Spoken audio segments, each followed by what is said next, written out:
Okay, hello, welcome back. We are doing another of our art walkthroughs. Yes. We've got Brian Snoddy here, and today we are looking at the Pipet and Critta. Yeah, the dog armor. The And version so, 2 of dog armor. Yes, version 2 of dog armor. We just focus on the painting. I was never happy with that first dog armor that I did, and it was at a weird angle. I wanted an attack dog, but this one, I found a police dog, a picture of one, and then I flopped it because he was pointing in the wrong direction, and used him, and then I just drew the armor over the top of him. And I used a fantasy armor and what I think might have been a real dog armor, a medieval one or Renaissance one, and then I kind of blended them together and then threw in my own elements too, like those horns and stuff on his head and those eyes. How long does it take you to draw them? So you sketched the whole dog out first? Yeah, I just drew an outline of the dog, and then I just drew 2 or 3 different armor variants on top of them until I was happy with the one that I have, and then I just cleaned it up and used that for the finished drawing. And you notice, Ben, I'm painting the dog first because he is underneath the armor, and I paint from the background to the foreground. Okay. So that I can paint over the top. And it makes things easier. If I painted the armor first, it would have a problem putting that dog in there because he's underneath the armor. And you want to paint things on top of things instead of underneath them. Do you have any tricks for fur?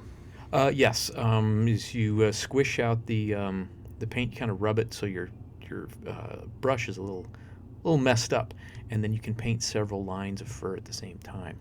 And you can just kind of switch it down there. And then again on the armor here, I'm using a blue-black wash and just painting the whole thing because that's all going to be like a steel or an iron metal color. And since I wanted this to look fairly new and not beat up, I didn't put any rust or anything or blood stains or anything like that on there. So he's going to have a new suit of armor, nice and shiny. And then, of course, there's leather straps and things that hold it on there, too. And so now that I have the medium on, I'm going to start putting in my dark areas. And because this is curved, it's going to bend around. So the light is going to bend, and then you're going to get a super highlight on the top. And this will give you your 3-dimensionality. So you see, he looks pretty 2-dimensional right now until you start putting in those shadows. And then he's going to look 3-dimensional. Does the photo help you with the light reference of the dog? Yes, it did, because I just used that, but then I just did a kind of an above medium shot with the lighting, so it's kind of coming directly from above, maybe a little bit to the front of the dog. So, and I just stuck with that, and then it was easier to light everything. So, and then this is just a watered down black. So I'm just going in and putting that in. To add depth to the armor? Yes.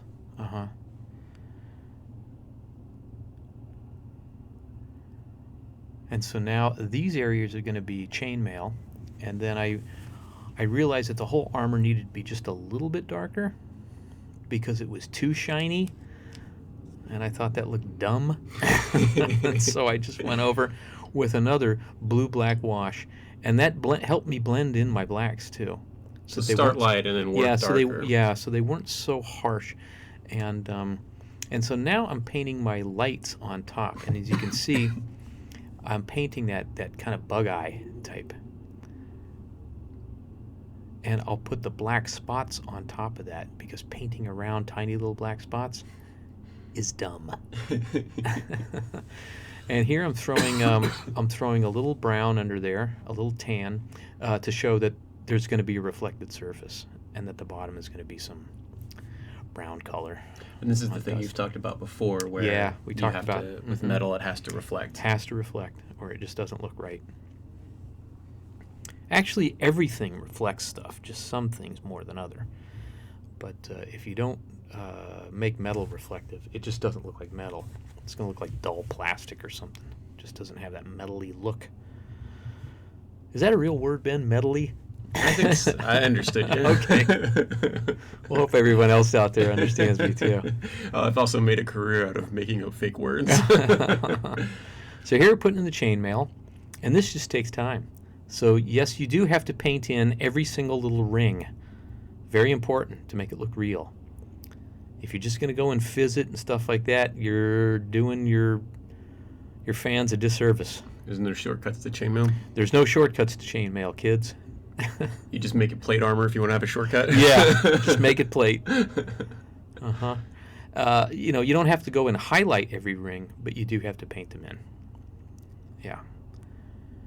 Except for in the deep shadows, then you don't have to. So dark elf chainmail's fine.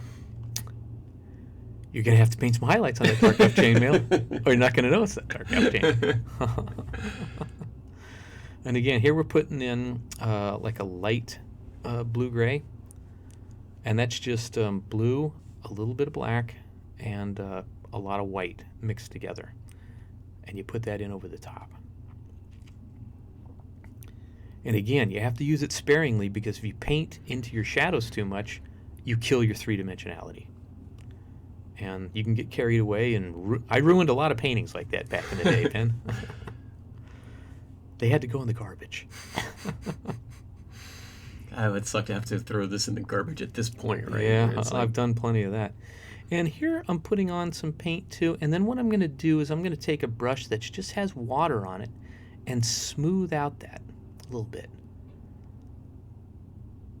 So I'll paint it on, and it has that kind of chalky look to the edges, but I'll take some water and then I'll just smooth out the edges, because gouache, once it dries, you can put water on it and it'll get wet again. So you can play around with it a little bit. Of course, that's another reason people hate gouache, is because it's hard to paint over the top on occasions. So pretty much everything you've painted for us is gouache, right? Yes, all of it is, yeah. I haven't painted in acrylic in years.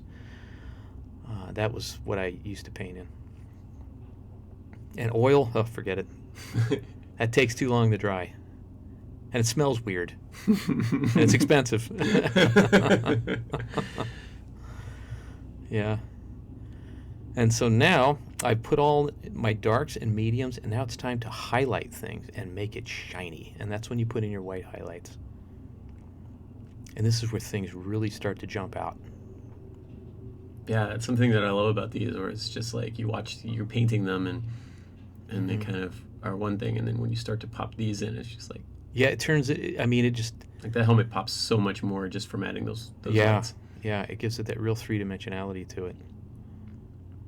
And you did so the eyes are going to have dark holes in them, but you haven't done those yet. Yes, yeah, I'm going to paint that on at the end, because painting around them is problematic. Yeah. Mm-hmm. And so here we're highlighting. Notice I'm not highlighting too much that back leg, because that's in the shadow.